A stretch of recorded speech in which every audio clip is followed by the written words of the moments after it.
Alô, bom, bom dia a todos. Queria agradecer a presença de todo mundo que está aqui, né? Que veio também para a nossa primeira mesa às 9 da manhã, nesse tempo um tanto quanto catastrófico, né? Então a gente acabou passando a possibilidade de realizar a mesa em formato híbrido, né? Para mais pessoas poderem ter acesso. Bom, então, o título da nossa mesa é Cuidado em Saúde Mental para Mulheres, né, Clínica Feminista, que eu acho que dialoga muito bem com a temática central do nosso seminário, né, que é pensar diferentes vozes femininas e intersecções contemporâneas. Bom, primeiro eu queria dizer que a gente está gravando, né, queria pedir se tudo bem para as componentes da mesa, para a Luísa, para a professora Simone, para a Ana, tudo bem? Bom, então a gente vai gravar e depois a gente vai disponibilizar o nosso canal no YouTube, depois eu mando o link para vocês, né? Eu queria pedir também para o pessoal que está aqui presencialmente assinar a lista de presença e para o pessoal que está assistindo online também deixar o seu nome ali no chat. Bom, então vou falar um pouquinho sobre como vai funcionar, né? Primeiro, então, eu gostaria que falasse a professora Simone, né, que é uma das nossas convidadas, com uma fala de 25 minutos, mais ou menos, né? Depois, então, eu convido a Luísa Pacheco para fazer a sua fala e para encerrar a Ana Berti para fazer a sua fala, né? E depois a gente vai abrir para perguntas, para comentários, né? O pessoal que está em casa também pode mandar alguma coisa pelo chat. Eu vou começar primeiro, então, apresentando as componentes da nossa mesa. Primeiro eu vou apresentar a professora Simone Panieri Palmon, da URGS, né? Professora Simone, então, ela tem graduação em psicologia e especialização em psicologia social aqui pela PUC-RS, tem mestrado em educação pela URGS e tem doutorado em psicologia social pela PUC São Paulo. É professora titular, então, da Universidade do Rio Grande do Sul. Ela atua no PPG-PSI de Psicologia da URGS, junto ao Departamento de Psicologia Social. É coordenadora da Clínica Feminista Antirracista Interseccional da URGS, né? Então, a Luísa Pacheco é psicóloga pela UFRGS, especialista em intervenções sociais e famílias pela PUC-RS, especialista em políticas públicas de enfrentamento à violência contra a mulher pela PUC-Rio. Atualmente, ela faz curso bacharelado em filosofia aqui na PUC-RS. A Ana Best, então, que é minha colega no grupo de pesquisa aqui da PUC, é psicóloga pela PUC-RS, é mestra em psicologia também aqui pela casa e atualmente está no doutorado aqui pela casa. Somos no mesmo grupo de pesquisa, Preconceito, Vulnerabilidade e Processos Psicossociais, coordenado pelo professor Dr. Ângelo Brandelli Costa. E é isso, então, né? Apresentado as componentes da mesa, agora eu passo a palavra para a professora Simone. Professora, você pode só compartilhar a sua tela, ver se consegue, a sua apresentação de slides em tela cheia e vai aparecer aqui para nós.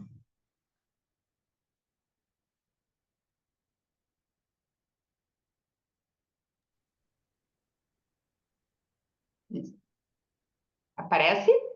Tá aparecendo, prof. Tudo certinho. Então, bom dia, gente. Tanto quanto essa catástrofe climática nos permite, né? Queria dar as boas-vindas, agradecer também esse convite das colegas, do meu querido amigo, colega, ex-aluno, afilhado de formatura, o Ângelo Brandelli, e que apresentou possivelmente nosso trabalho aí para vocês, e agradecer o esforço também de quem conseguiu chegar aí, né? Estou vendo que tem um pessoal que conseguiu chegar na PUC, e eu não consegui, acabei achando boa estava preocupada assim, de chegar no acesso.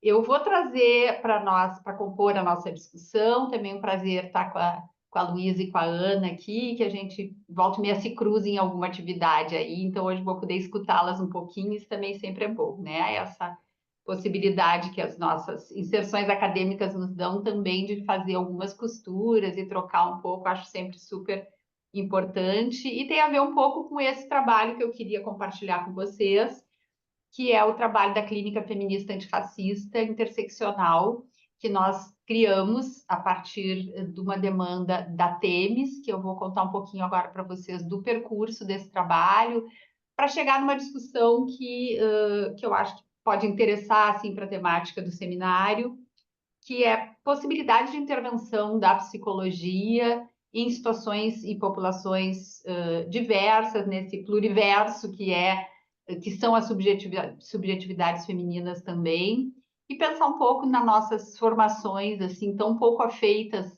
que foram até bem pouco tempo atrás, com as diversidades possíveis, né? Não só de orientações sexuais, mas de raça, gênero, classe, enfim, que a gente possa estar também afinando nossas ferramentas teórico-metodológicas, nossos instrumentos conceituais, para fazer uma psicologia mais comprometida e alinhada às demandas de fato que o contemporâneo nos apresenta, que não são poucas e não são pouco desafiadoras, né? Então, eu vou procurar, vocês fiquem super à vontade para me cortar, eu costumo falar mais do que devo, assim, nesse momento, e queria muito, a gente já começou com um certo atraso, então eu queria muito escutar as colegas e vocês também que estão aí, e eu vou procurar mais focar no que a gente tem, como é que a gente montou essa extensão e por que essa possibilidade, então, de uma intervenção com as mulheres tem nos animado, assim, e parecido, tem apresentado alguns efeitos que eu acho interessante, assim, que a gente possa compartilhar, tá? Eu só não estou conseguindo pular aqui, o que houve? Ah, é porque eu estou na... Claro, eu estou querendo passar o slide pelo Zoom e não pelo slide mesmo.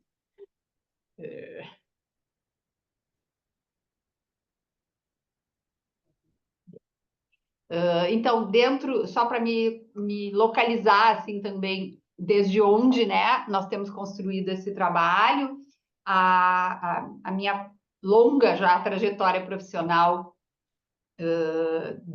por dentro também da academia, não só, mas por dentro da academia, mas eu tenho uma tradição de pesquisa, assim, desde aí da PUC, minha casa de formação, e depois meus primeiros anos de docência também iniciaram aí na PUC, na psico da PUC, pelo motivo pelo qual eu tenho muito carinho também, muita nostalgia, assim, dos bons tempos de formação.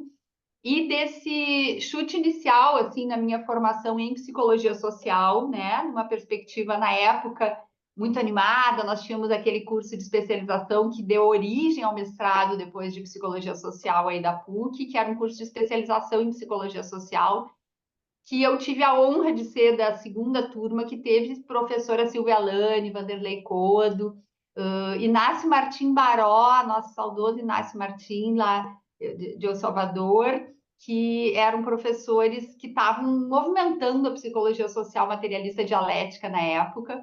E a partir dessa minha primeira inserção acadêmica, que foi na continuidade da minha graduação aí na PUC, eu já comecei a trabalhar com políticas de saúde pública, né, de saúde coletiva, e me engajar no movimento da luta antimanicomial, que daria origem, então, à nossa reforma psiquiátrica brasileira, né?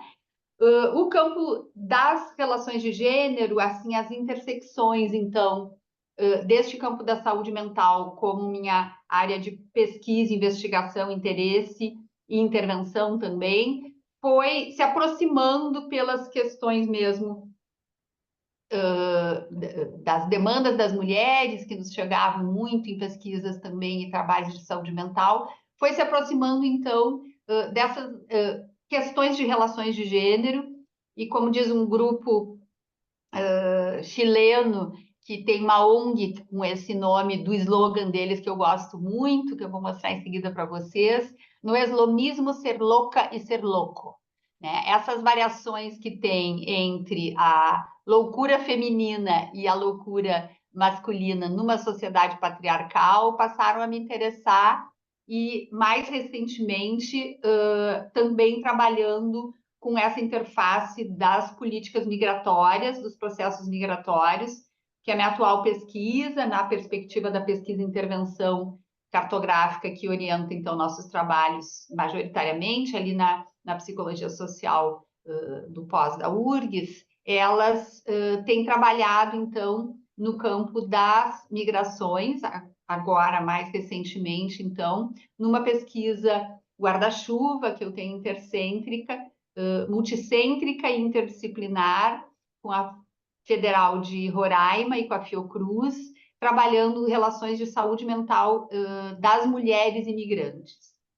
Sábado, aliás, se vocês conhecem alguma, já aproveito para fazer o convite, nós estaremos com um evento, uma jornada para as mulheres imigrantes ali no CIBAI, no Centro Ítalo-Brasileiro de Imigração, de apoio à migração, e vamos fazer uma atividade da pesquisa, que é uma troca de saberes, vamos fazer oficinas, as mulheres vão compartilhar formas de geração de renda entre elas, e é um evento aberto, gratuito, só tem que fazer inscrição, que está ali na nossa rede, Mulheres Imigrantes, Bem Viver, Saúde Mental e Mulheres Imigrantes, tem no Instagram, e as mulheres podem se inscrever. Se conhecerem alguma mulher imigrante que tem interesse, pode estar aberto o convite. Mas eu queria começar o tema propriamente dito do nosso trabalho, apresentado aí a minha inserção, falando um pouco a partir de uma obra de arte, uma instalação da Bienal de 2022, que nós acabamos fazendo, indo junto com as mulheres da clínica feminista, e foi uma intervenção não só com as mulheres, para as mulheres, mas para nós, a equipe da clínica, a equipe das psicólogas que estavam acompanhando as mulheres. As mulheres que a gente escuta comentaram numa das rodas de conversa que sentiam muita falta entre as suas várias queixas de solidão, sentiam muita falta de conhecer mais a cidade, de ir ao cinema, ter alguma vida cultural. E aí se formou assim esse grupinho e nos encontramos, um grupinho que foi fazer a Bienal, foi fazer um circuito na Bienal do Mercosul, e nos encontramos com essa obra que é uma instalação em vídeo, um vídeo instalação, então, dessas artistas Nanda Félix e Ana Costa, que se chamava Trauma, Sonho e Fuga, né? Era o tema da Bienal, mas essa obra especificamente se chamava Por Favor, Leiam para que eu Descanse em Paz. Aí tem um filme, né? Que a instalação em si é um vídeo, onde a Nanda Félix apresenta, abre esse envelope que vocês estão vendo e se faz essa pergunta, você já foi chamada de louca? Aí eu queria perguntar se vocês já foram chamadas de loucas, especialmente as meninas, e que a gente se remetesse um pouquinho, não poucas vezes, né, meninas?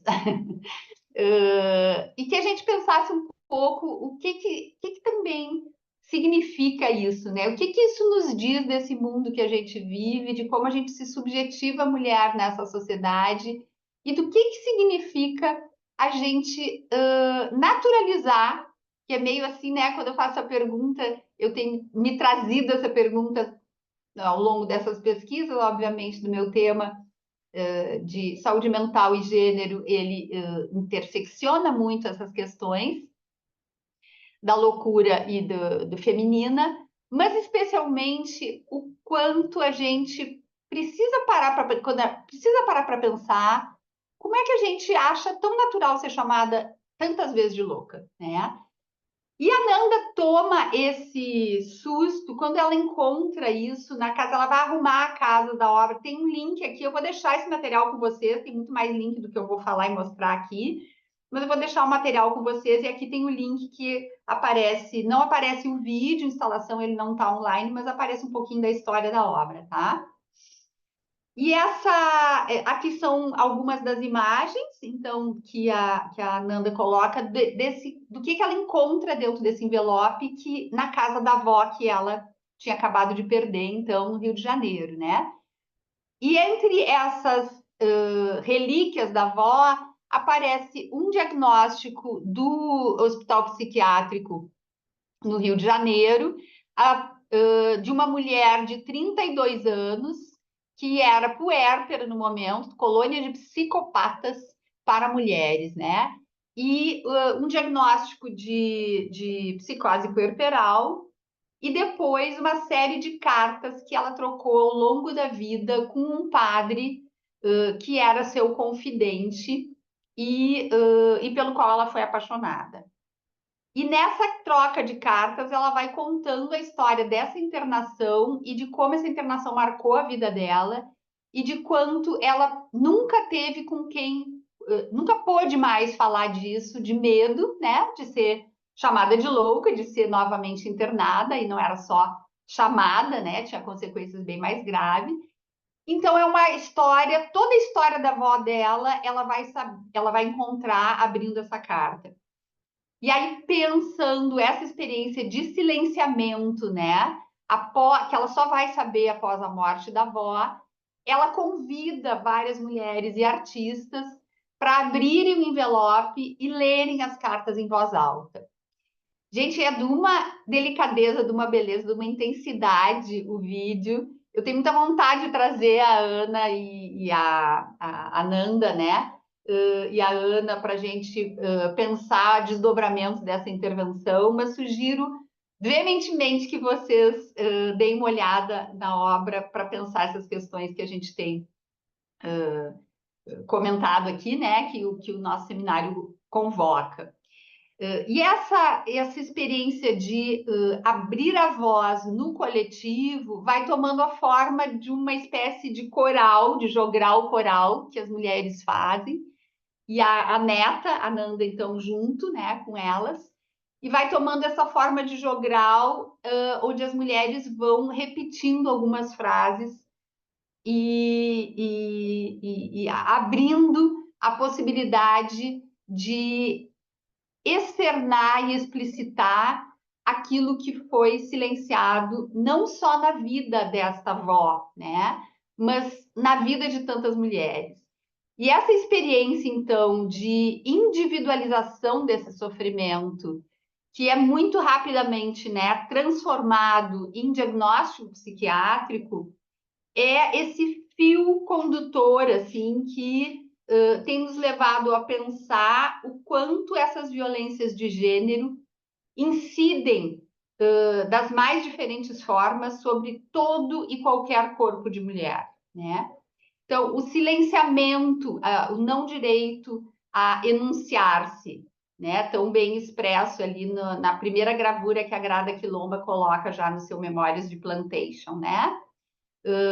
E a individualização desse sofrimento como algo que tem que ser vivido isoladamente, porque é da ordem de uma certa intimidade psíquica, né? Muitas aspas, porque nós sabemos que não existe essa intimidade psíquica quando se trata de formação de subjetividade, que é sempre da ordem do coletivo. E para poder, então, patologizar, leia-se também na nossa sociedade individualista, no nosso modo de produção, que o neoliberalismo é excelente em transformar patologias em produto de venda, leia-se medicação, né? Medicamentalização da sociedade vem a partir daí. Então, incide esse processo de silenciamento, individualização e patologização, incide sobre o corpo das mulheres de uma maneira muito, muito específica e muito, muito violenta, né? Por isso, acho que esse enunciado do livro da Grada Quilomba, Descolonizar é Jamais Silenciar, ele é um ponto de partida bem importante assim para a escuta das mulheres e para a gente também entender o quanto essas relações de gênero e saúde mental são históricas, né? E são transformadas em loucura com uma naturalização que a gente precisa enfrentar, né? Então, nós temos largas histórias aí, né?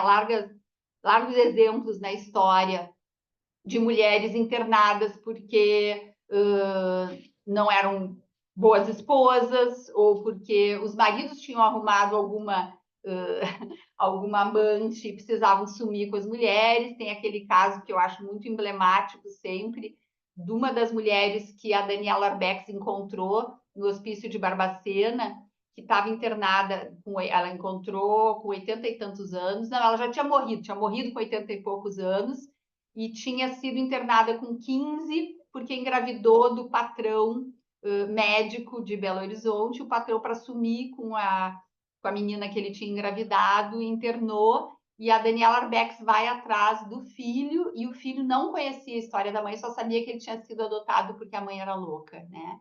É uma das histórias impressionantes que a Daniela Arbex vai escafrunchar, e ela conta, ela que vai, na verdade, narrar essa história verdadeira dessa mãe. No ano passado, agora em dezembro, teve também essa situação hedionda aí de um sogro que internou uma nora compulsoriamente, porque ela tinha se separado do filho dele, era uma pessoa poderosa ali em Florianópolis, e aí ele queria a guarda do neto, então ele conseguiu uma internação compulsória ali em Florianópolis. Agora, nas Olimpíadas, nós tivemos também o caso da atleta, né, a Maria, né? A atleta velocista, que o marido aproveitou que ela foi para as Olimpíadas e entrou com processo de alienação parental, que é a súmula, o suco do pior tipo de violência de gênero que hoje o judiciário se alia para fazer contra as mulheres, né? Nós estamos em campanha também na Clínica Feminista pela revogação dessa lei que tem sido um instrumento mais poderoso assim, para a violência vicária, violência do judiciário também, coibir e silenciar as mulheres sob pena de perderem seus filhos, né? E essa atleta teve essa situação também que foi amplamente divulgada aí. E tem esse grupo também, no Islamismo Ser Louco e Ser Louco, que é uma coletiva desde 2015, 16, eu acho, que também tem material muito interessante assim na internet. Bom, por que que esse tema precisa ser tão trazido à tona? A gente já tem, né, muitas experiências aqui de aumento, escalada das violências de gênero, mas eu queria chamar atenção para um dado dentro desses tantos hediondos que a gente tem aí de uma mulher assassinada a cada 8 minutos, quantos estupros a cada hora no Brasil, mas que essas diferenças de gênero apareceram de uma maneira muito assustadora no Anuário da Segurança Pública, que saiu agora em 2023, mas é com dados de 2022, de que as violências de gênero depois da pandemia pioraram. Aumentou o índice de feminicídio e sempre, né, com esse marcador de raça que a gente não pode esquecer que 61% das mulheres vítimas de feminicídio, isso em 2022, aumentou em 23, tá? São mulheres negras, né? Entre 18 e 40 anos, e esse índice ter aumentado depois da pandemia, com toda a situação de confinamento, é muito assustador e indica que nós estamos numa escalada mesmo de misoginia que precisa ser estancada de alguma maneira, né? Para isso, entre algumas das estratégias que a gente tem pensado, nós nos aliamos também a esse levante contra o feminicídio, né? Nenhuma menos, aqui que é coordenado aqui pela Télia Negrão, aqui no Rio Grande do Sul. E dentro do nosso meio universitário, a gente foi, então, demandada em 2019, na verdade, pela Temis, essa ONG de Justiça de Gênero e Direitos Humanos, tem mais de 30 anos, a Temis tem um trabalho incrível, premiadíssimo, atualmente tem assento no Conselho Consultivo da ONU Mulheres, inclusive, por esse trabalho feito principalmente na formação de promotoras legais populares aqui no Brasil e a partir do Rio Grande do Sul, né? E as promotoras legais são lideranças comunitárias, não sei se vocês conhecem, mas elas têm um trabalho maravilhoso, que já salvou muita vida de muitas mulheres, são lideranças comunitárias que ficam nos territórios e que servem de referência para as mulheres que possam chegar e fazer denúncias e se organizar para poder romper os ciclos de violência. E aí as promotoras legais populares, como diz o nome, elas fazem o papel de uma certa procuradora do Estado, elas têm uma formação de 1 ano, onde elas informam as mulheres sobre os direitos, a Lei Maria da Penha e os acessos aos tipos de serviços que elas podem se valer. E a Themis nos pediu em 2019, finalzinho de 2019, que a gente atendesse de alguma maneira as demandas de saúde mental dessas mulheres. E aí nós montamos, então, junto com um GT que chamava Clínica das Mulheridades na Clínica Escola da URGS, ali na clínica da Protásio, né? A nossa clínica escola mesmo, o SAP aí de vocês. E dentro do PPG de psicossocial, eu já tinha um grupo que trabalhava, então, essas questões de gênero e saúde mental, e nós montamos, inicialmente, gente, uma formação para as lideranças comunitárias com primeiros socorros psicológicos, para compor mesmo essas promotoras legais populares, instrumentalizá-las com algumas ferramentas, principalmente de desmistificação da loucura, das questões de patologização da saúde mental. E aí veio a pandemia e a gente disse, não, nós temos aqui um recurso, estamos em uma universidade pública com 2 grupos de profissionais, de psicólogas que trabalham questões de saúde mental, as mulheres estão enlouquecendo e as mulheres vão ficar piores quando confinadas, muitas delas com seus agressores, como se mostraram, né, no mundo inteiro os dados aí da violência que aumentou. E a partir, então, dessa demanda do movimento social, a gente montou um programa de assistência direta online, e eu vou mostrar um pouquinho dos dispositivos agora para vocês, sustentado por esses princípios, né, de que não há clínica que não seja política, então a gente tem, inclusive, brincado com o termo que não é uma clínica que se assume na sua dimensão política, é uma política que também produz intervenção clínica. Então, é uma político-clínica que se sustenta, obviamente, nessa ética da singularidade do desejo, e a gente tem toda a tradição do trabalho psicanalítico ali da clínica feminista sustentando isso, e também desses feminismos interseccionais que nos fazem atentar para a importância, né, dos marcadores de gênero, raça e classe na composição dessa relação, desde a relação transferencial até o entendimento mesmo, a compreensão do que compõe o sofrimento psíquico e as possibilidades de sair dele. Apostamos muito fortemente do ponto de vista metodológico na potência da grupalidade, né? E o que temos aprendido assim na escuta com as mulheres sobre o que pode uma mulher cuidando da outra, né? Nesse exercício de sororidade que os grupos produzem, tem sido muito interessante e era um pouco disso que a gente queria compartilhar aqui com vocês, passando para frente, não para trás. Então, vou mostrar só um pouquinho aqui, que já está no meu tempo, né, gurias? Já deu meus 20 aqui, pelo que eu vi. Alguns dos dispositivos, então, que a gente montou na clínica. Essa é uma reunião aqui, lá no auditório da clínica da URGS, onde a gente está fazendo uma roda intergrupos, porque a gente trabalha basicamente, então, desde março de 2020, com grupos online, fundamentalmente online. Agora nós estamos fazendo a transição para o presencial e já temos um grupo presencial também, às quartas-feiras, aberto, lá nesse mesmo local aqui. Em geral, nós fazemos com 4 a 5 mulheres, que é o que dá para uma chamada de vídeo, é por vídeo chamada de WhatsApp, e com 2 escutadoras da nossa equipe, que é composta, então, entre as técnicas e estagiárias da clínica da URGS e as minhas alunas de mestrado e pós, e algumas colegas professoras ali do pós de psicossocial. Esse é o nosso instrumento por excelência de trabalho, os grupos online, mas a gente também tem feito rodas abertas de acolhimento. A gente começou experimentando acolhimento individual e depois achamos que também poderíamos estender para o momento do acolhimento, com muita discussão e muita preparação também dessas rodas abertas, porque são temas muito sensíveis e as mulheres, às vezes, chegam muito, muito fragilizadas, muito destruídas.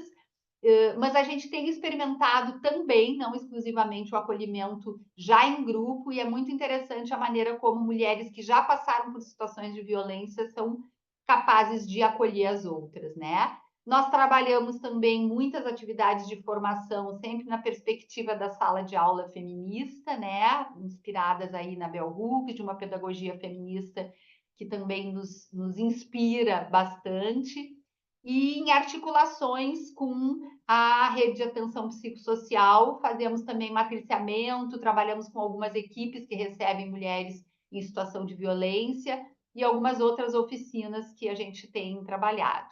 Eu queria contar uma das oficinas que surgiu, porque nessa perspectiva da cartografia, esse método de pesquisa que a gente traz para dentro da clínica como uma forma de ir criando metas no caminhar, né? A gente diz na cartografia que a gente faz uma inversão metodológica da meta que procura, né, estabelecer o caminho dos pés, do odos, né, dos pés, então uma meta odos, a gente propõe uma inversão metodológica que é o caminhar produzindo certas metas.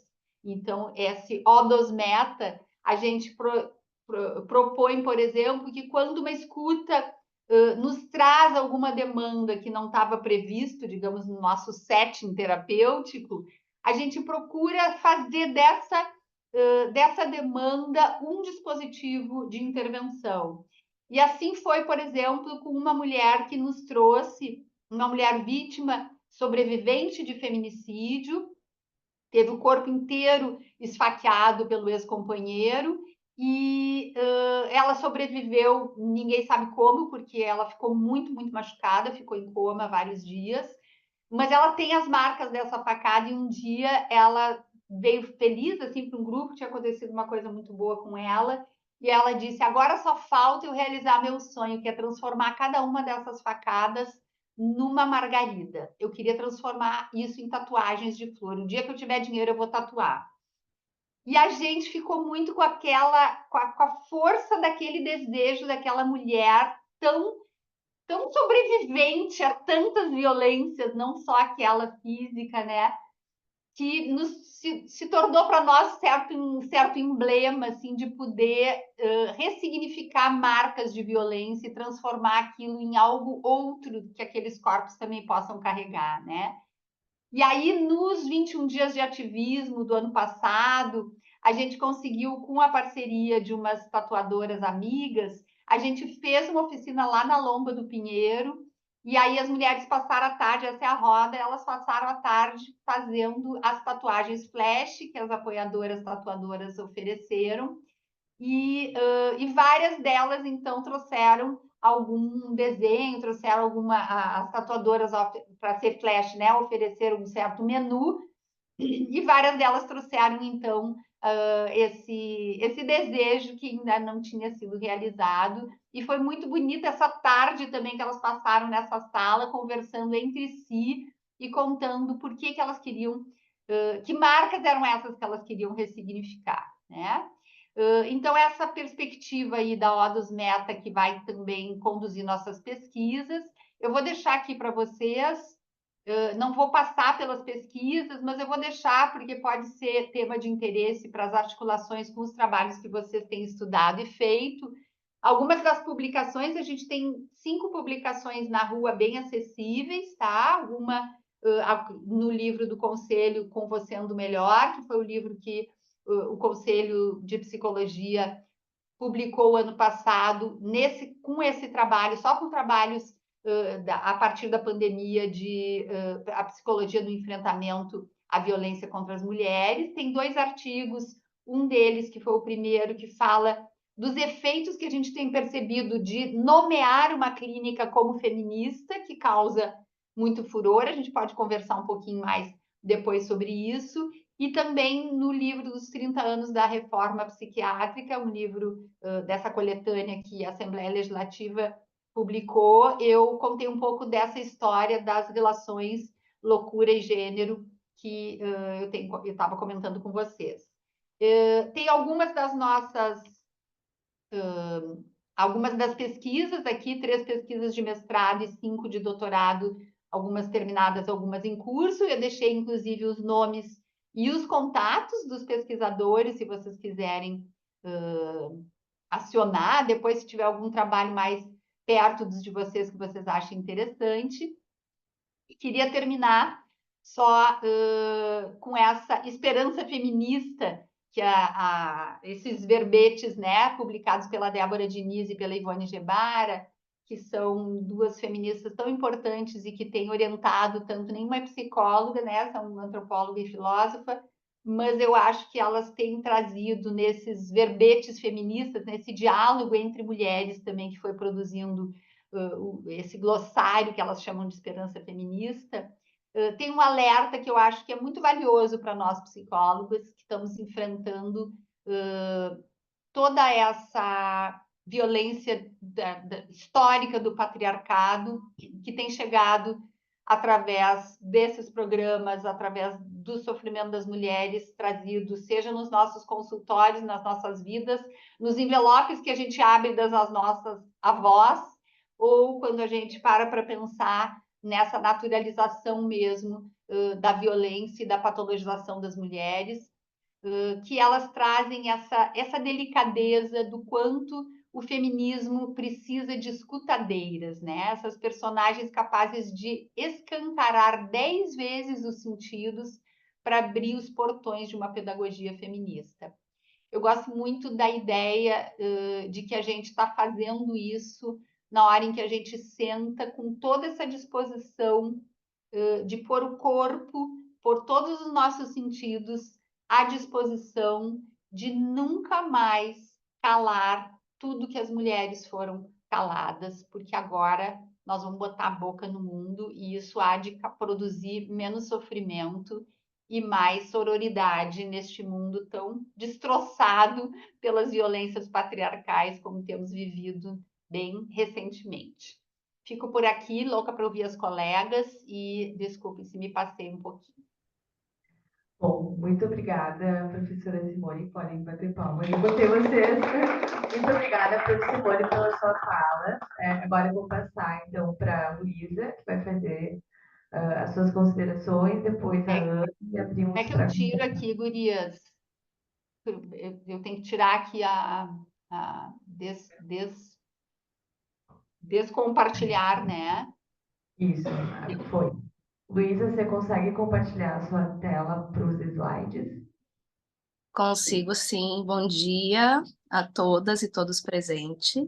Deixa eu ver aqui. Fotos.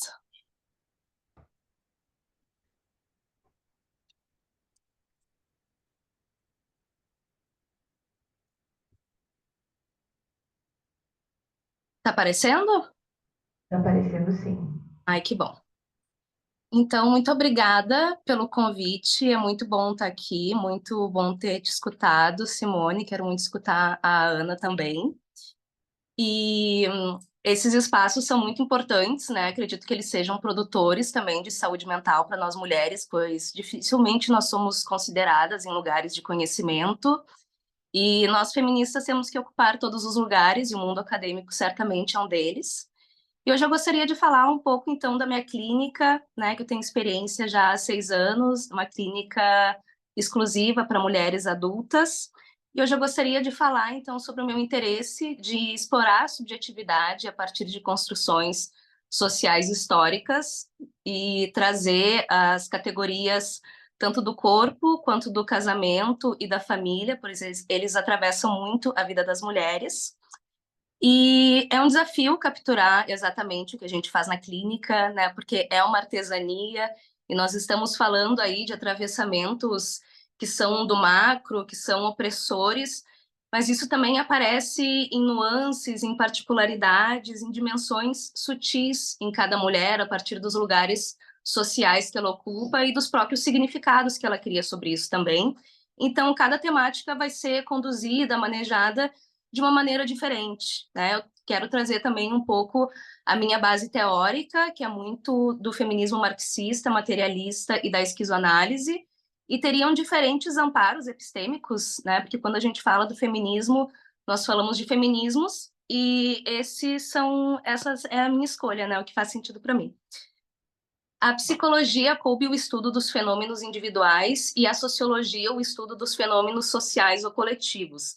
Então, existe toda uma dicotomia na maneira que a gente entende os fenômenos ditos individuais, né? Que nem a Simone colocou, o quanto é colocado num lugar individualizado as questões de saúde mental, ainda mais na sociedade neoliberal que a gente vive hoje, né? O capitalismo selvagem também está nas nossas ideias, né? Sobre psicoterapia e saúde mental. Trouxe uma frase, então, das diversas, né, que me incomodaram ao longo da graduação, de um professor, em que ele disse que uma nova vida criada a partir do matrimônio entre um homem e uma mulher é o que existe de mais bonito. Então, é muito importante a gente pensar no casamento e na família como categorias de análise legítimas para perceber como o patriarcado influencia na nossa vida, né? Então, a gente fala do casamento e da maternidade como uma armadilha a partir de um amor romântico, né? E esse amor romântico tem que acabar, porque ele vulnerabiliza, ele aniquila, ele assassina as mulheres. Então, enquanto as mulheres têm que sustentar muitas coisas nas relações, porque a gente sabe que é a gente que cuida, a gente que carrega as relações nas costas, nós é que cuidamos. Então, o que a mulher vai sustentar se a gente fica produzindo conhecimento e afirmações a partir do casamento e da maternidade como o ápice da felicidade, né? Sendo que nós já sabemos, existem muitas produções teóricas que falam do casamento e da maternidade, da heterossexualidade e da maternidade como regimes compulsórios para as mulheres. Então, a gente tem a família como tradicional, como ideal, né? E na psicologia, infelizmente, ainda nós somos muito atravessadas pelo familismo, então basta uma família não ser tradicional, que ela já é desestruturada. Se não tem um pai ou se não tem uma mãe, já se fala em trauma. E isso é um grande problema, né? Então, nós temos que considerar as diversas formas de vida, né? E considerar também as linhas duras e as flexíveis que existem no casamento, certamente. Até 2005, o casamento da vítima com estuprador era anulado no Brasil, o crime, né? Até 2002, um homem poderia pedir a anulação do casamento caso a mulher não fosse virgem. Então, o casamento também existe enquanto um controle da sexualidade das mulheres. E até hoje, 22% dos países não têm uma lei contra o estupro dentro do casamento. Então, o que isso produz, né? A gente pode pensar que existe todo um respaldo social para o aniquilamento, para a sustentação das mulheres desse aniquilamento. E isso produz desejo. E isso é um dos meus maiores interesses na clínica, né? De como nós internalizamos o que é social, o que é histórico. Então, não é sobre não se casar, né? É sobre criar uma subversão do casamento, né? Enquanto a gente insistir em algum arranjo enquanto ideal, nós vamos cair numa armadilha. E, principalmente, se descondicionar do que se espera enquanto mulher como categoria. Trouxe um parágrafo, então, da Ana Bock, que é uma psicóloga da psicologia sócio-histórica que eu gosto muito. A psicologia não tem sido capaz de, ao falar do fenômeno psicológico, falar da vida, das condições econômicas, sociais e culturais nas quais se inserem os homens. A psicologia tem, ao contrário, contribuído significativamente para ocultar essas condições. Fala-se da mãe e do pai sem falar da família como instituição social marcada historicamente pela apropriação dos sujeitos. Fala-se da sexualidade sem falar da tradição judaico-cristã da repressão à sexualidade. Fala-se da identidade das mulheres, sem se falar das características machistas da nossa cultura. Fala-se do corpo sem inseri-lo na cultura. Fala-se de habilidades e aptidões de um sujeito sem se falar das suas reais possibilidades de acesso à cultura. Fala-se do homem sem falar do trabalho, fala-se do psicológico sem falar do cultural e do social. Na verdade, não se fala de nada. Faz-se ideologia. Né? E é muito curioso porque, ao longo de toda a minha graduação, eu nunca escutei as palavras racismo, patriarcado, machismo, classe social. Isso nunca foi dito dentro de uma sala de aula ao longo dos meus longos anos de graduação em psicologia e em filosofia também.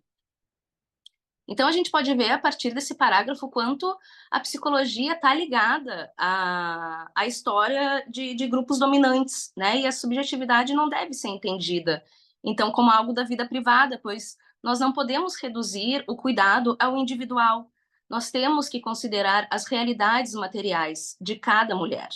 Então, eu tenho um conceito que eu gosto muito da Savaia, que é sofrimento ético-político, né? O quanto tem um impacto na nossa saúde mental a partir do atravessamento coletivo, a partir das opressões que nós vivemos, do silenciamento, e o quanto isso deve ser contemplado e visibilizado e nomeado numa psicoterapia feminista.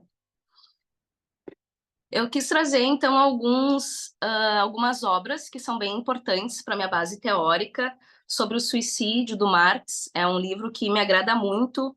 Ele fala das relações familiares tiranas, né? E ele quis fazer um estudo de casos sobre 3 casos de 3 mulheres que cometeram suicídio, e o motivo específico de cada um desses suicídios era diretamente relacionado com o relacionamento que essas mulheres tinham com os homens, sejam na sua família de origem ou no casamento, né? Então a gente pode pensar como o capitalismo e o patriarcado nos convidam a uma autodestruição cotidianamente a partir dos relacionamentos, das instituições e todos os lugares que nos oprimem.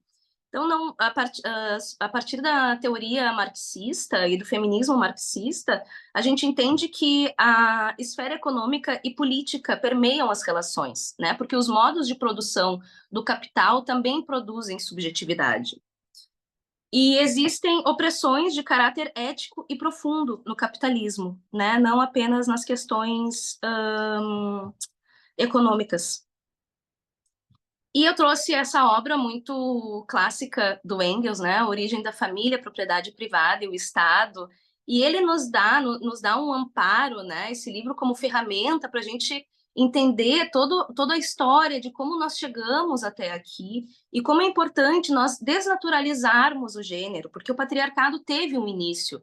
Então não é algo natural, é uma construção. Então outras construções são possíveis, né? Então tanto a teoria marxista, o feminismo marxista como materialista, ele vai nos trazer essa tarefa, então, da gente corroer essas cristalizações que tanto nos atravessam. Quis trazer também a obra da Safiotti, que é muito cara para mim, porque ela também faz uma análise da realidade brasileira, né? E nós temos que reconhecer a importância de sermos latinas também na nossa construção, né? Enquanto mulher e toda a exploração que existe no casamento. Então, assim, a gente pode falar que o casamento é a coisa mais linda do mundo, tudo bem, mas a gente também tem que ver, quer dizer, não sei se tudo bem, né? Mas a gente tem que considerar também tudo isso, né? Que existe também, a gente não pode negar isso. E para a gente pensar um pouco no contemporâneo, né? Eu gosto muito de pensar na questão na produção de subjetividade, né? De como a colonização produz subjetividade e regimes autoritários internalizados em nós, né? E a colonização se mantém mais presente que nunca. Então a gente percebe isso na nossa área, por exemplo, quando existem, infelizmente, muitas psicólogas dizendo que nós conseguimos controlar as nossas emoções. E muitas mulheres chegam na clínica com esse desejo, né? Então, o que nos é exigido no contemporâneo? É a superação, é o controle, é o equilíbrio. O equilíbrio é uma palavra que me incomoda muito, né? Então, a sombra do ser ideal. A gente percebe que até o lugar de cuidado, que deveria ser a psicoterapia, né? As pessoas utilizam esse lugar como um produto muito capturado pelo capitalismo, ao passo que as pessoas querem usar esse espaço para serem a melhor versão de si mesmas, né? Então, enquanto as mulheres caem muito nesse lugar assim, dessa captura, né, de ser a melhor versão, é uma visão muito capitalista, né, da maneira de viver hoje em dia. Então, nós vivemos violências em todas as instituições e nós internalizamos isso. Nós somos tão responsabilizadas em todos os lugares que, mesmo em políticas públicas de enfrentamento à violência contra a mulher, nós é que somos institucionalizadas.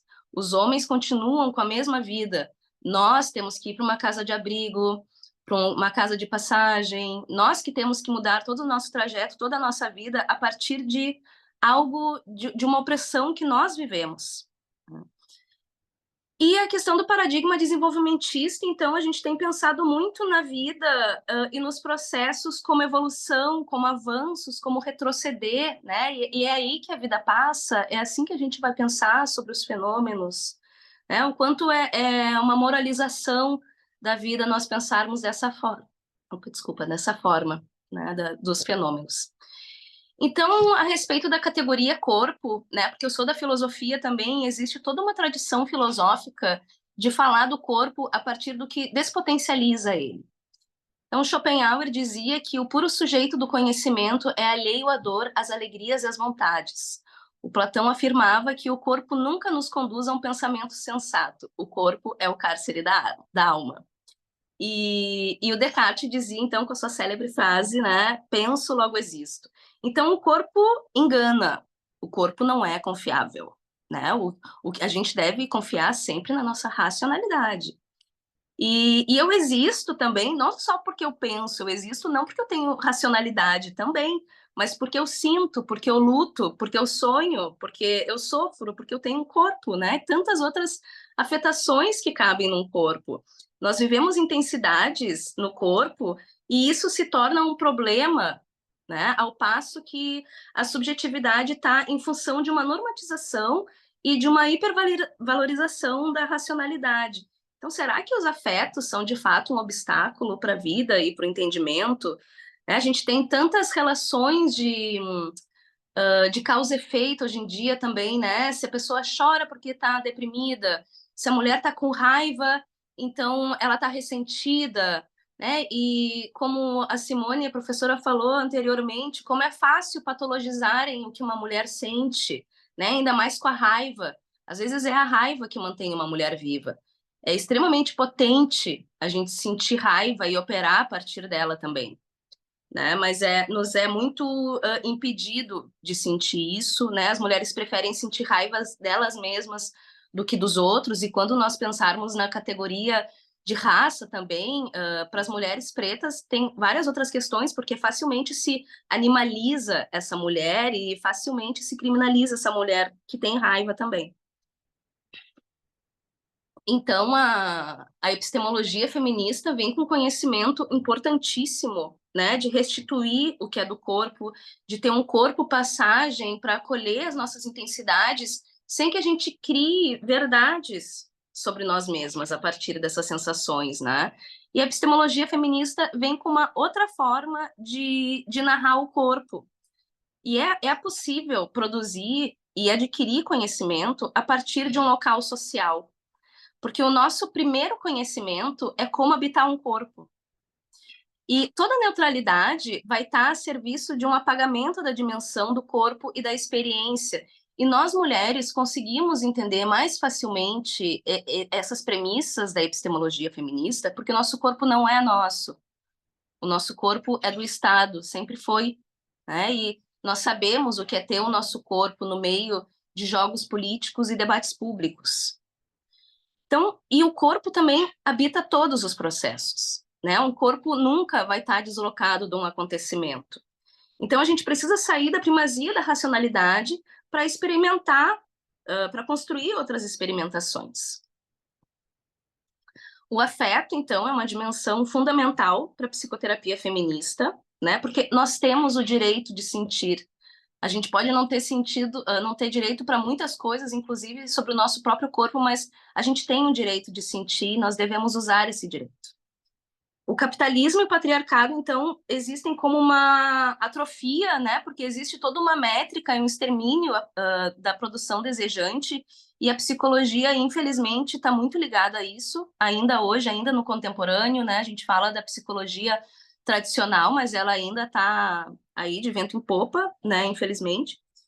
E é importante, então, que na psicoterapia feminista a gente possa corroer essa ideia da psicoterapia como um produto, né, e permitir que os fluxos desejantes que afirmam singularidade existam em nós, né? Então, será que o ápice da minha felicidade vai ser, de fato, em ter um filho? Será que eu quero me casar? Que tipo de casamento que eu quero ter? Né? O que é importante para mim? Então, permitir que isso tudo exista, né? Eu gosto muito de pensar o quanto o feminismo resgata mulheres. Classificar, decifrar, descrever, traduzir, explicar, dicotomizar, né? Isso é muitas práticas da psicologia se baseiam nesses paradigmas. e a gente define a subjetividade de uma forma dura e cruel. Eu, por exemplo, aprendi na graduação também, das diversas barbaridades que eu escutei ao longo da minha construção como psicóloga, que para tu ser um adulto, né? Qual é a definição de um adulto? O que tu precisa para ser um adulto? Então, tu tem que estar numa relação longa e estável, tá? Então, todo mundo tem que desejar isso, senão tu não é um adulto.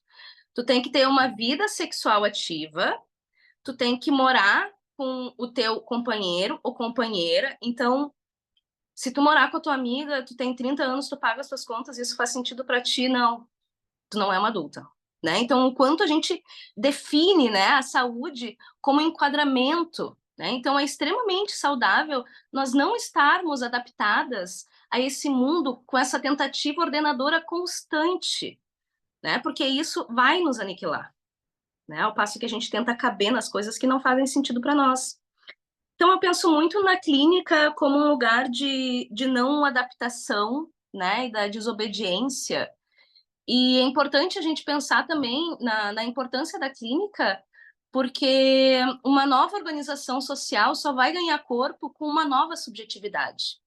E nós somos potencializadoras da vida na psicoterapia feminista, né? E considerando que o sofrimento é coletivo, a saída deve ser coletiva também, e a psicologia pode ser usada como ferramenta para mudança social, porque existem muitas produções, né, atuais na psicologia, quando a gente fala de aborto, de pobreza menstrual, de casamento infantil, a gente está criando, quando a gente faz isso nas pesquisas feministas, nas teorias, nós estamos criando novas formas de narrar, né?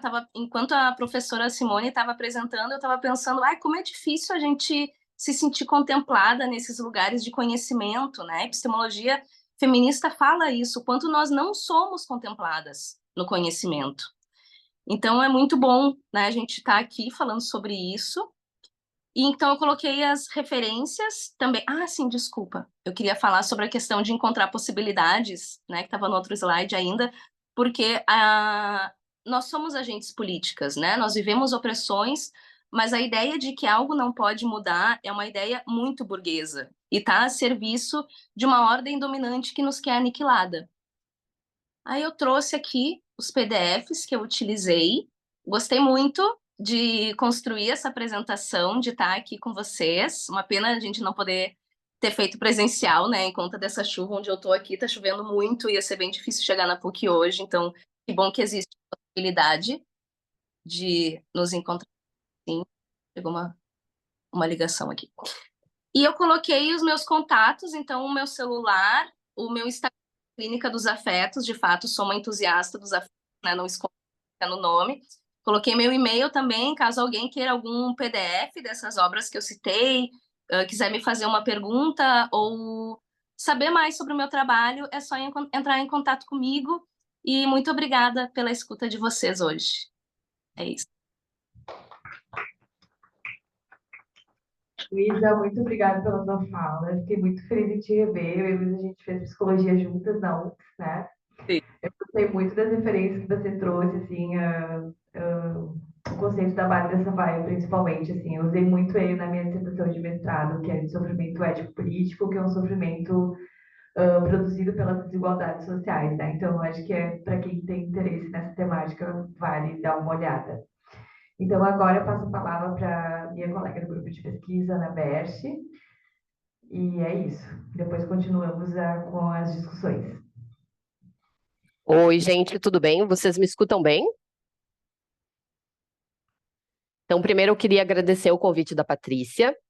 E quando eu recebi esse convite, eu fiquei pensando sobre o que eu ia falar. Eu pensei se eu falava sobre a pesquisa que eu desenvolvi no meu mestrado, que é com uma teoria da psicologia feminista, que se chama Teoria da Objetificação do Self.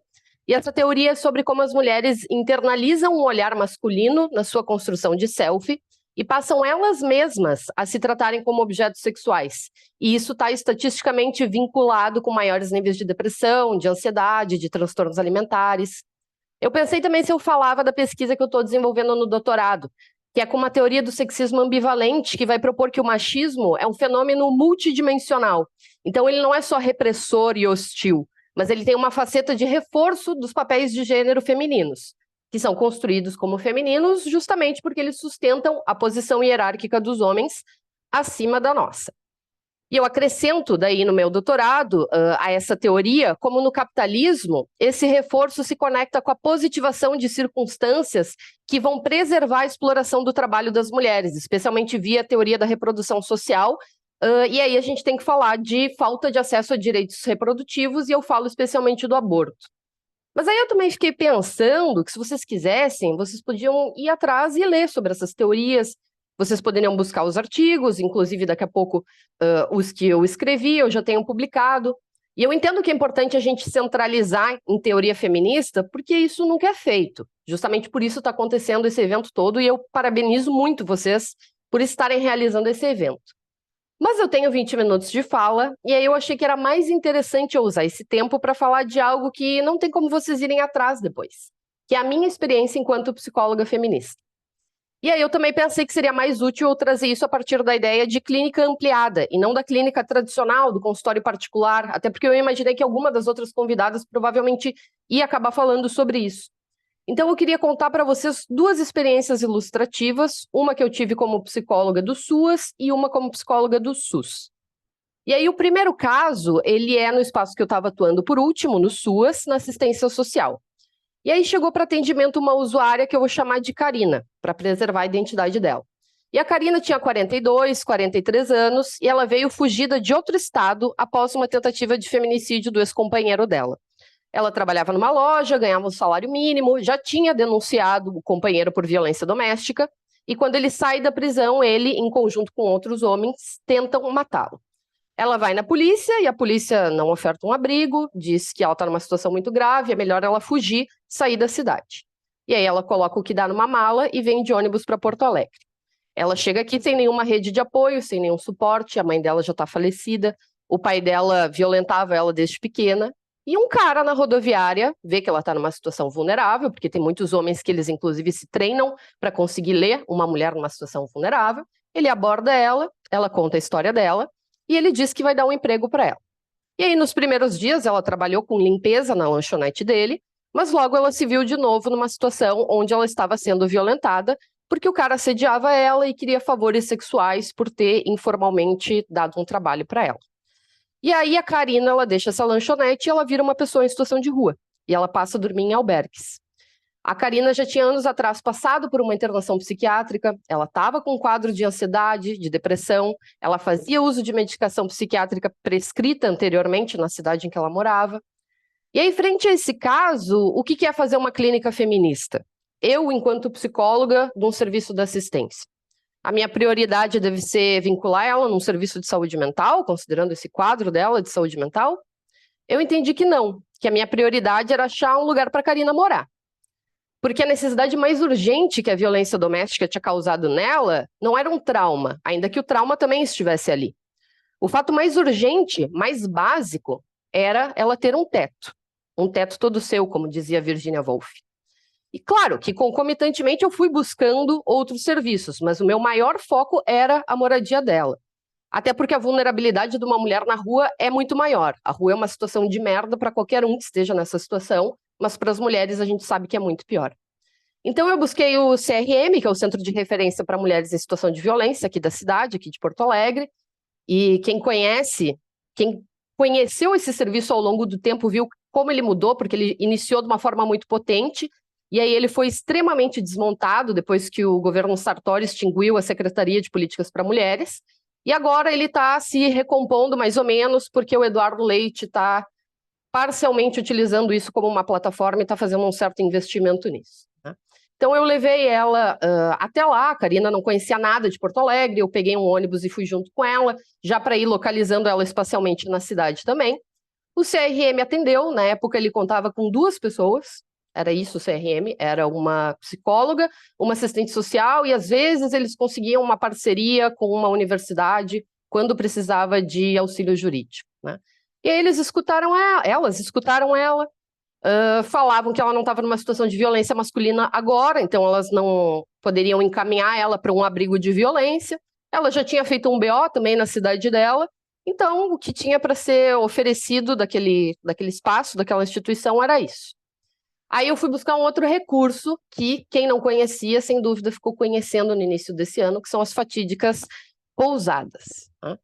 E aí eu procurei a pousada que poderia ser menos pior para mulheres, porque todas eram muito ruins, mas a gente visitava algumas muitas vezes para fazer vistoria justamente.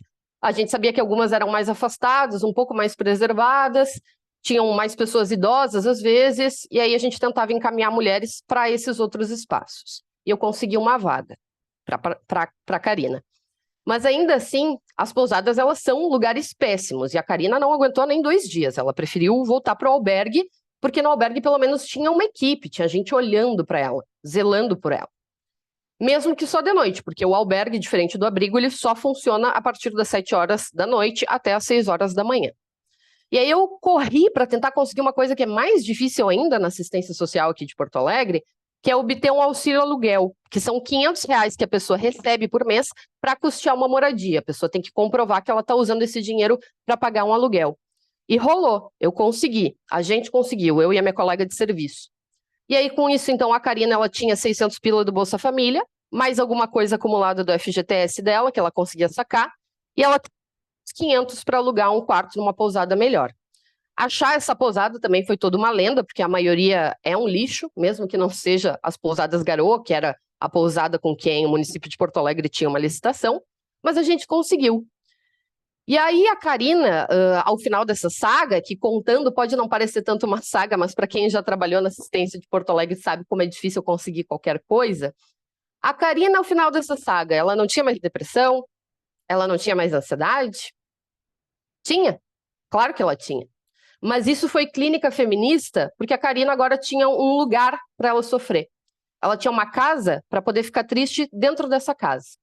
Ela tinha como começar a reconstruir, se territorializar com uma cidade que ela não tinha nenhuma familiaridade. Ela tinha um lugar para ficar enquanto a saúde mental pública em Porto Alegre, que não é portas abertas, era pressionada pela gente para ir pegar junto no caso. E isso tudo também alivia o sofrimento. É isso que a gente chama de determinante social de saúde no SUS. Porque saúde mental não é só uma coisa que se passa dentro da nossa cabeça. Vocês já ouviram aquela frase que diz que psicoterapia não cura a pobreza? É tipo isso. E a casa ela ocupa esse lugar dualmente simbólico para as mulheres, porque ela pode ser tanto uma segurança como o maior espaço de violência em que uma mulher se encontra. E aí isso nos leva para o próximo caso, que é do SUS. E no SUS eu estava atuando numa equipe de saúde mental de média complexidade, e a gente atuava junto com as unidades básicas de saúde. Porque muita gente não sabe, mas as unidades básicas de saúde elas são responsáveis também por lidar com casos de saúde mental, desde que eles estejam nesse nível básico, entre aspas, né? Então, o que a gente fazia? A gente auxiliava a atenção básica quando vinham casos de saúde mental que não eram tão básicos assim, que eram mais agravados. E esse caso que eu vou compartilhar com vocês era de uma UBS do interior de uma cidade metropolitana de Porto Alegre. Então, era o interior do interior, era a zona rural. E a nossa equipe foi chamada porque as agentes comunitárias da unidade estavam muito preocupadas com uma mulher, que era mãe de uma criança de 2 anos, que a unidade suspeitava que tinha transtorno de personalidade borderline. E ela raramente ia na unidade, ela só ia para vacinar a filha. Elas só conseguiam ter contato com ela dessa forma. Então a gente foi fazer uma visita domiciliar para essa mulher, que a gente vai chamar ficticiamente aqui de Marina. E aí a Marina nos recebeu na casa dela, e quando a psiquiatra da nossa equipe pediu para ela falar como que ela se sentia, a Marina contou que ela tinha explosões de raiva, mudava de humor muito rápido e aí discutia com todo mundo, se sentia triste, chorava, tinha um excesso de emoções negativas, às vezes pensava em se matar. E a Marina falava que ela não aguentava mais se sentir assim, que ela queria tomar uma medicação para melhorar, para sentir menos, para não explodir. E aí, quando se pergunta para ela se tinha alguma coisa acontecendo na vida dela, se tinha algum estressor, ela diz que não. Frente a esses sintomas, daria para pensar que ela tinha o que se chama, como a Luísa colocou, uma desregulação emocional. E poderia, de repente, ser um transtorno borderline. As agentes comunitárias já estavam olhando para a gente, falando, viu? E aí, daria também para já receitar alguma coisa, como muito é feito em quadros de sofrimento psíquico, tanto na rede pública como na rede privada, né? Se faz uma escuta ali de 10 minutos, já se dá um diagnóstico e já se lança uma medicação. Mas, quando eu vejo isso em mulheres, esse quadro e essa suspeita diagnóstica, e isso já aconteceu algumas vezes tanto na saúde pública quanto na clínica privada, a quantidade de pacientes no consultório particular que eu já recebi com diagnósticos bizarros feitos em 10 minutos, e isso acontece especialmente com as mulheres, quando eu escuto esse tipo de coisa, me acende uma luzinha. E aí eu perguntei para a Marina qual que era o momento do dia em que ela mais sentia raiva, e ela me disse que é de manhã. E eu peço para ela me descrever como que é uma manhã típica para ela. E aí ela conta que quase todo dia ela acorda com um companheiro dela transando com ela. E que a filha de 2 anos dorme junto na cama. E às vezes ela está amamentando a menina e ele começa a transar com ela. E ela me conta isso como quem conta que acorda todo dia e a primeira coisa que acontece é ir passar um café preto. E aí eu olho para a Marina e eu digo para ela que se eu estivesse nessa situação, eu ia sentir muita raiva também. E aí eu explico para ela sobre violência sexual, que ele não podia iniciar sexo com ela inconsciente, que ele não podia iniciar sexo sem ela querer, e que aquilo também era uma violência sexual contra a filha dela, que isso inclusive estava previsto no ECA e na nossa legislação. E aí parece que pela primeira vez ela conecta as emoções dela com aquilo que acontecia todo dia e ela tinha naturalizado. E ela e as agentes comunitárias do posto conseguem entender que o que era normal ali não era a raiva dela. A raiva era extremamente justificada. Era o maior sinal de saúde mental dela, inclusive. E aí a gente foi daquela mulher que narrava só sintomas, só um conjunto de sintomas pra gente, para descobrir que ela tinha um trabalho que ela gostava muito, que ela era manicure de um salão, ela tinha feito um curso para isso, mas que desde que o companheiro tinha saído da prisão e ido voltar para casa dela, ele começou a ficar cada vez com mais ciúmes, a ficar com o celular dela, a seguir ela quando ela ia para o trabalho, e ela teve que abandonar esse trabalho. Ela, inclusive, raramente ia no posto de saúde por isso, pelo controle das saídas dela. E aí, a partir disso, a gente bolou um plano de pegar o carro que a unidade de saúde tinha, uma vez por semana, justamente para fazer as visitas domiciliares, e usar esse carro com a desculpa de que a gente estaria levando ela no CAPS, que era no centro da cidade. Porque, afinal de contas, ela não estava bem. E isso também era uma queixa do companheiro, assim, ela não está bem, vocês precisam fazer alguma coisa. Então, isso o companheiro aceitava, porque via ela saindo junto com as agentes comunitárias no carro da saúde. Só que as agentes não levavam ela no CAPS, elas levavam ela no Centro de Referência das Mulheres, e aí nessa cidade do interior o CRM minimamente funcionava, por incrível que pareça. Então, a partir dessa articulação, com a ajuda da advogada, que era do CRM, vocês vejam a diferença aqui de Porto Alegre, que nenhuma advogada tinha, ela conseguiu tirar o cara de casa. E aí, gente, o que eu queria falar para vocês, trazendo esses 2 casos? É importante a gente ter teorizações acadêmicas complexas a respeito das experiências das mulheres. É importante também para a clínica feminista a gente ter técnicas sofisticadas de manejo de trauma, por exemplo. Mas a clínica feminista ela não é só sobre isso. E tem coisas menos complexas, em termos de densidade teórica, no fazer feminista. E é bom que elas sejam menos complexas, porque significa que mais gente pode fazer, mais gente pode reproduzir, mais gente pode replicar. E eu tenho certeza que o repertório das agentes comunitárias se expandiu muito mais depois daquela ação do que se elas tivessem assistido uma aula sobre feminismo, por exemplo. Porque tem alguma coisa da prática que não é sobre a teoria escolhida, dentre as várias teorias feministas, ou sobre a técnica aplicada. É sobre uma ética. E eu acho que a clínica feminista e o fazer feminista, num geral, ele é muito sobre isso. Uma ética feminista, que vai permitir daí uma torção do olhar e, com isso, permitir também uma torção da nossa ação. Então, é isso que eu queria compartilhar com vocês. Obrigada. Muito obrigada pela tua fala, assim, eu acho que foi muito tocante, assim, escutar esses casos que você trouxe, assim, principalmente por trazer essa abordagem feminista, essa ética feminista que você fala, né? Bom, acho que as 3 falas se complementaram muito bem, acho que a escolha de vocês 3 foi muito feliz, assim, né? E agora eu queria abrir para perguntas, né? Eu pensei em fazer primeiro uma rodada com 2 perguntas, né? E aí vocês respondem e depois a gente tenta fazer mais algumas. A gente está no tempo, mas a gente pode estender mais uns minutinhos, tá? Então eu queria perguntar para o pessoal que está aqui presencialmente se alguém tem pergunta. Já temos, Thaísa tem pergunta, então vai lá, Thaísa. Ok. Bom dia a todas, todos aqui também, todos. No caso, muito obrigada pelas contribuições, pelo compartilhamento das experiências de vocês, foi incrível. ouvi-las. No caso, eu tenho uma colocação para a Luísa, né? Não sei, uma pergunta, questionamento.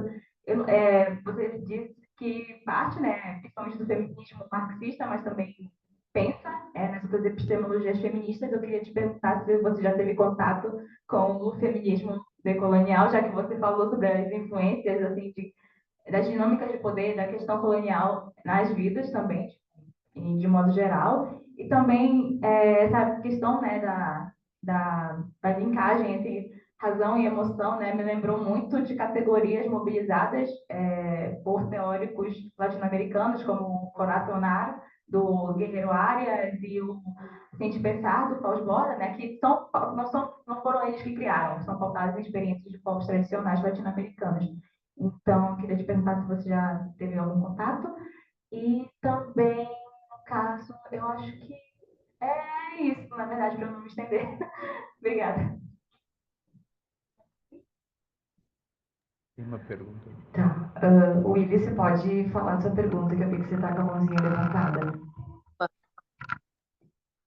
Eu também fiquei muito impactado com as apresentações. Queria parabenizar as organizadoras pela proposta dessa abordagem. E eu compreendo que é uma abordagem necessária, na verdade, para todos os campos. É uma abordagem da psicologia feminista que vocês trouxeram, uma abordagem necessária para todas as disciplinas, não só para sociologia e ciência política. Nesse sentido, ela é válida para a sociedade de um modo geral.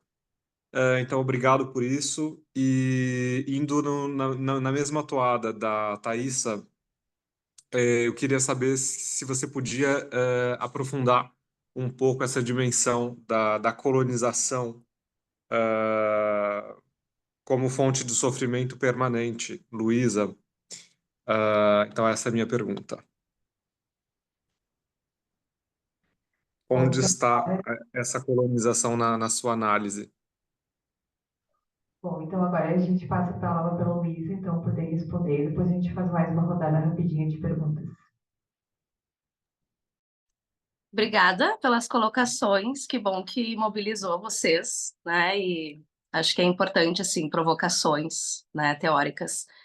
E onde que se mantém, eu acho que poder pegar muito aquele parágrafo, né, da Ana Bock que eu trouxe, eu acho que ao passo que a gente não trata da complexidade dos fenômenos ao abordá-los, né, e como isso aparece na singularidade de cada pessoa, isso é bem colonial, né? Isso é bem opressor, desconsiderar questões até a gente pode pensar assim do sofrimento, né? O quanto o sintoma, o sofrimento também aparece a partir das questões do sucateamento de políticas públicas, por exemplo, do governo Bolsonaro, a partir das enchentes, da pandemia, das questões que nós vivemos políticas agora, né? Então, me parece que nós temos que considerar tudo isso, né, na insegurança que é viver na América Latina e no Brasil, esses lugares que a democracia são tão abalados. E respondendo, então, a colocação, né, da outra colega, eu gosto muito, né, da teoria do Spinoza, então, que fala da questão dos afetos, né, sobre essa união dessas duas partes que nos atravessam, né, que não são partes, na verdade, estão sempre se comunicando, né, e a Marilena Chaui, então, é uma brasileira que atualiza muito a teoria dele, que eu gosto muito, e penso muito no feminismo decolonial, assim, como uma corrente que se diferencia, né, em conta de pensar nas consequências da colonização, por ser antipatriarcal, anticapitalista também, né? E pensar nas questões de raça, de sexualidade, de classe. Eu te confesso que o feminismo decolonial não é algo que me interessa tanto, mas as produções decoloniais me pegam mais, assim, me convocam mais. Eu tenho lido muito Ayrton Krenak, eu gosto muito dele, O- Sim, o outro livro que eu li agora, que é do Davi Kopenawa, é um xamã e um antropólogo que escrevem um livro que é O Espírito da Floresta, que fala sobre toda a epistemologia indígena, que é um livro assim teórico e poético ao mesmo tempo, é toda uma maneira diferente de se expressar e de pensar na vida e no mundo e nos seres, né? Então, enquanto não existe uma diferenciação, né, da gente, dos animais, de uma cachoeira, da natureza, então a questão decolonial aparece bastante dessa maneira para mim. Eu posso fazer uma complementação, Luísa? Vocês me escutam bem assim, senhor? Não, porque tu falou muito sobre casamento, e eu acho que é essencial a gente reconhecer que o casamento ele é uma ferramenta colonial. Porque o casamento ele é esse contrato sexual que permite a gente sair daquele feudalismo para a gente ir para o capitalismo e conseguir tanto conquistar outros territórios, matando outros povos, como manter as mulheres nesse lugar da casa, de reproduzir mais pessoas que vão ser daí também soldados para conquistar novos territórios ou vão ser a mão de obra.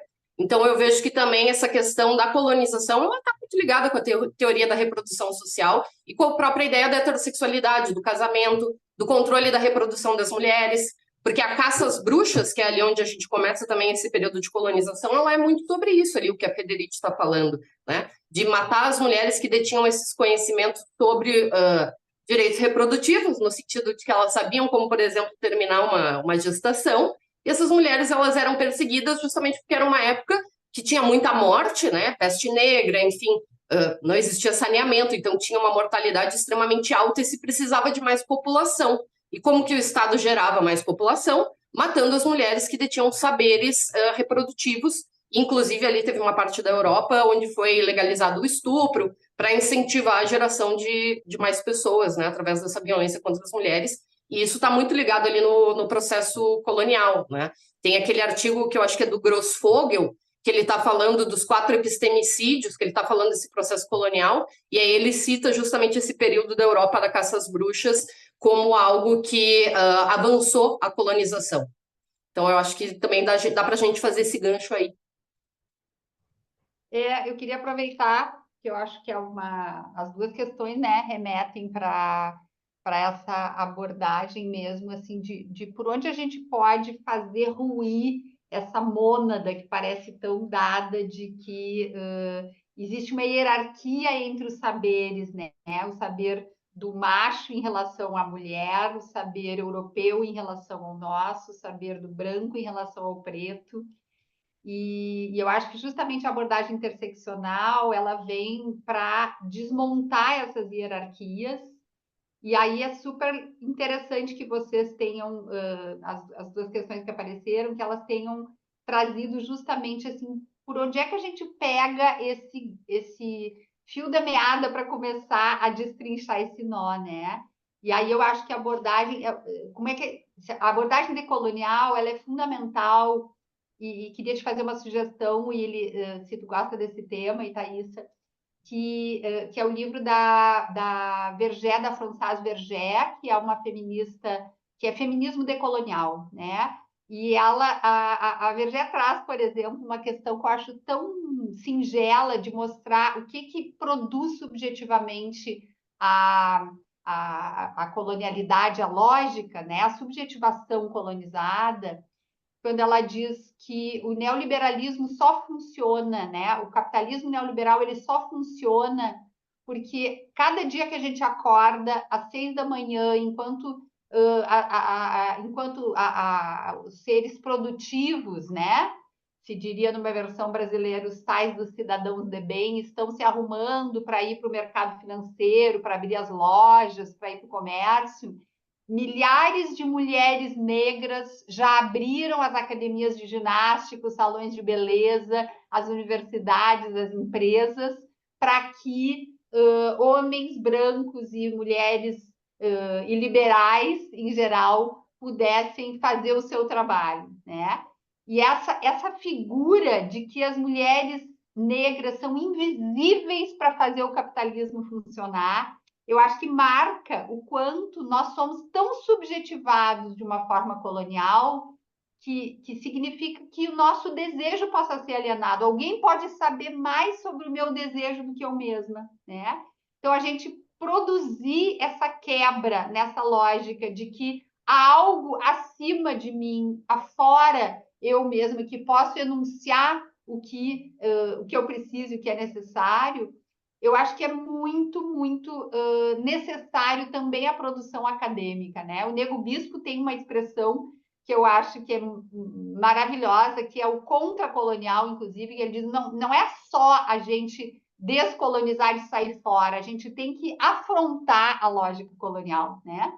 E aí ele diz, não existe nada mais colonizador do que a academia. E as nossas especialidades são nisso e nisso, né? Então, duas sugestões que eu queria te fazer para vocês, né, que estão nessa questão que eu acho que é muito pertinente a esse debate, que eu adorei ouvir as minhas colegas também, acho super legal, que é essas leituras que a Luísa falou também tem nos acompanhado, nos ajudado muito, e é esse livro da Pierre Berger, do Feminismo Decolonial, pela UBU, e um que eu acho que trabalha muito bem também essa perspectiva desejante da colonialidade, que é o Complexo de Vira-Lata da Márcia Tiburi, né? A Márcia que tem essa síntese tão perfeita que eu acho do que é o feminismo, que é o contrário da solidão, simples assim, né? Então, todos esses nossos mecanismos que a gente veio falando, né? Achei super interessante a Ana trazer essa perspectiva de como é que a gente desindividualiza a escuta do sofrimento por dentro das redes das políticas públicas, né? E que eu acho que coloca em caso, assim, né? Dá uma concretude a essa perspectiva decolonial e feminista que a gente veio falando. Bom, eu queria colocar aí uma questão, então, assim, eu gostaria de ouvir um pouquinho de vocês três, assim, né? Como é que foi isso para vocês? Qual foi a experiência de vocês em relação a isso? O que vocês viram, pensaram, enfim, né? A gente passou recentemente, agora em maio, pela maior tragédia climática do Rio Grande do Sul, onde a gente sabe que as mulheres foram as mais afetadas. Quando eu falo as mulheres, eu falo com um recorte específico, né? De raça, de classe, enfim, né? Eu gostaria de escutar, então, vocês três, assim, o que vocês têm a falar sobre isso, assim. Então, alguém Gurias, eu gostaria posso pedir licença para vocês para começar, porque eu tenho que estar 1 hora num lugar que não virou híbrido e eu vou ter que pedir desculpa para sair. Desculpem, tá? Tudo bem, então pode começar.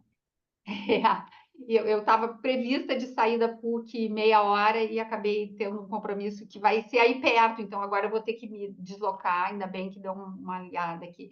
Eu tive experiência, Roberta, É Roberta, né? Ou é Roberta mesmo? É que está logado com A Patrícia, tá bem, Patrícia, desculpa. Eu trabalhei num abrigo de mulheres durante alguns abrigos, lá na Ezefide também, que é o Tromô, mas eu fiquei muito marcada por essa questão que a Luísa trouxe, né? Do quanto os homens agridem e as mulheres saem de casa, né? Isso é uma coisa que eu já atendi lá na Mirabal, por exemplo, na casa de referência Mirabal, e as mulheres diziam muito assim, porque a gente tinha todo um esquema de segurança lá na Mirabal, e aí quando elas tinham medo de sair na rua, tinham medo de encontrar os companheiros, tinham medo que eles descobrissem, né, o lugar, e aí elas diziam, engraçado, né, porque eles batem na gente, a gente tem que sair de casa, e a gente que fica presa, porque elas literalmente ficam presas, né? E isso foi uma coisa muito impressionante do jeito que as mulheres que estavam, eram umas 40 mulheres com uma filharada, um monte de neto e gente, então eram muitas famílias monoparentais, né, cheias de mulheres, terceira, quarta geração de famílias de mulheres mãe solo, que ficaram nesse abrigo lá da Escola Luciana de Abreu. Tem até um documentário que o Instituto Se Fosse Você fez agora sobre essa experiência do abrigamento, que deve estar ali no Instituto Se Fosse Você, no Insta vocês encontram, e essas mulheres traziam exatamente essa dimensão do cuidado exclusivamente feminino, né? Então, toda essa questão da naturalização de que o cuidado é uma tarefa das mulheres, e o quanto a gente veio entendendo e vem cada vez mais entendendo que toda essa tragédia climática que a gente está vivendo é fruto de uma política feita por homens. É fruto de uma violência patriarcal, porque a relação que o machismo, o patriarcado estabelece com a terra, e por isso, né, Krenak, os povos originários, Schopenhauer, são tão importantes para a gente, Jenny Nunes, porque a ideia do bem viver como uma perspectiva que não dissocia não só a saúde individual e coletiva, mas a saúde dos vivos, a possibilidade de vida que não é só humana, é transhumana, é pós-humana, é da terra, do cosmos, da floresta. Então, a ideia dos povos originários de que não existe possibilidade de vida boa se não for numa terra bem fértil, se não for no rio não poluído, se não for integrada a essa natureza que tem que ser cuidada, exige uma política feminista, porque a política patriarcal dos homens brancos está produzindo isso que a gente está vendo, o país em chamas, nosso Rio Grande do Sul embaixo d'água. Então, eu acho que é uma interessante essa tua chamada para a gente entender por que a política também com mais mulheres é tão necessária. E lá, na pandemia, a gente já aprendeu isso, né? Já deveria ter aprendido, pelo menos, que os países que menos tiveram negacionismo e que foram melhor cuidados como gestão pública foram os países gerenciados, né, presididos por mulheres. Em compensação, os piores 3 do ranking, nós, Estados Unidos e não me lembro qual é o terceiro, mas era primeiro Estados Unidos, segundo nós, eram países governados por machos genocidas, né? E tiveram o desastre do assassinato mesmo em massa que a gente teve. Gente, eu super me desculpo, mas vou realmente ter que sair por conta do nosso horário aqui. Obrigado, gurias. Fico também à disposição aí para a gente seguir a conversa. Valeu, viu?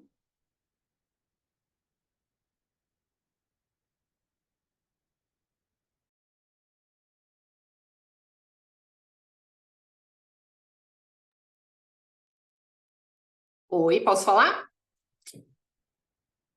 Tu vai tirar ela? Eu não tô conseguindo ouvir você se tá fechado o microfone. Não sei. Estava mutado o microfone, gente, desculpa. Bom, então agora pode falar um pouquinho sobre Ana, depois Luísa. Ah.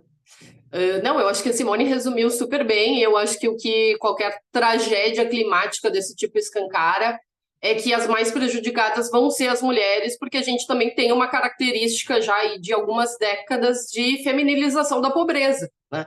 Então, pegando por esse recorte de classe também, as mais prejudicadas vão ser as mulheres, mas também o que a gente viu com essa situação toda, que também é uma coisa que a gente já sabia, é que quem mais cuida são as mulheres. Quem mais organizou abrigos, estava lá fazendo trabalho voluntário, estava oferecendo sua ajuda, estava juntando mantimentos. Pelo menos a maior parte do que eu vi estava sendo organizado por mulheres. E uma coisa complicada, assim, que é um sentimento que a gente entende das pessoas não quererem deixar suas casas quando estão numa zona de alagamento, mas eu tenho uma amiga que é policial e ela também me relatou que a maior parte das pessoas que estavam se recusando a sair, que estavam numa teimosia, assim, de não, eu vou ficar aqui, eu vou aguentar, e não saíam desses espaços, eram homens sozinhos, né? Não eram homens com filhos, nem com uma outra rede que eles tinham que pensar sobre, bom, como é que eu vou ter que realocar essas outras pessoas que estão comigo?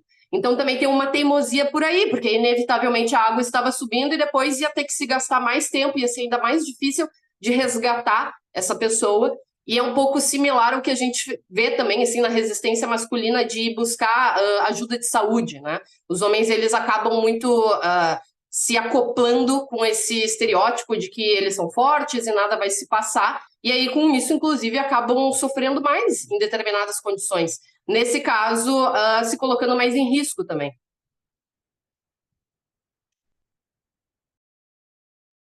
Muito bom ouvir as colegas. Gostei muito que tu falou, Ana. Eu penso na importância, né, para falar outras coisas além do que as colegas falaram, assim, na importância de lugares exclusivos para as mulheres, então, né, do acolhimento, porque nós vimos muitos casos de abuso, de estupro, né, então, que nem a Ana falou anteriormente, se usa da vulnerabilidade de uma mulher para cometer, né, crimes e perversidades, né, e o quanto a carga de trabalho aumenta, né, eu atendo muitas mulheres que são aqui do nosso estado e nossa, é uma realidade assim totalmente diferente, né? Como elas ficaram sobrecarregadas e tendo que dar conta de mil coisas, assim, e até, por exemplo, sei lá, maridos ou namorados que contribuíam, que dividiam as tarefas de uma maneira mais democrática em casa. Ai, tá no meio da família toda, os outros homens não ajudam, então, eu não preciso ajudar, né? Porque os outros caras não estão ajudando, então, quanto assim várias dinâmicas também grupais, né, se transformaram no meio disso. E certamente nós precisamos de políticas públicas específicas para mulheres em situação de desastre, né? Não sei se vai acontecer, né? Porque, enfim, tá complicado a situação que a gente vive, cada vez é mais difícil, né?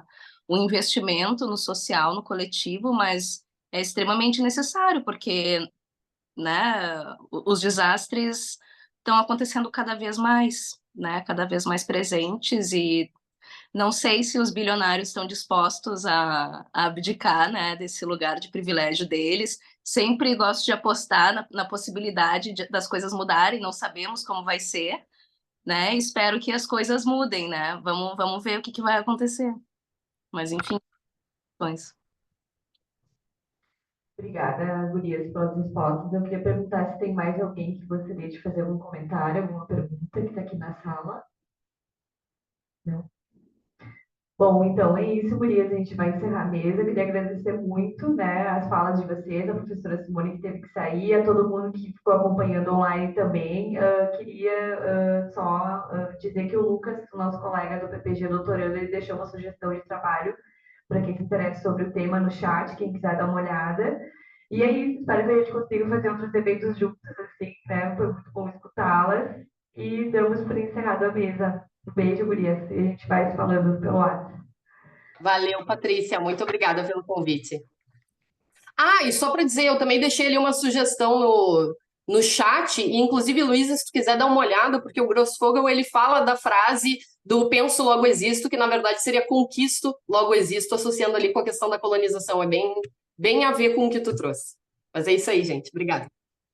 Obrigada, Ana. Valeu. Tchau.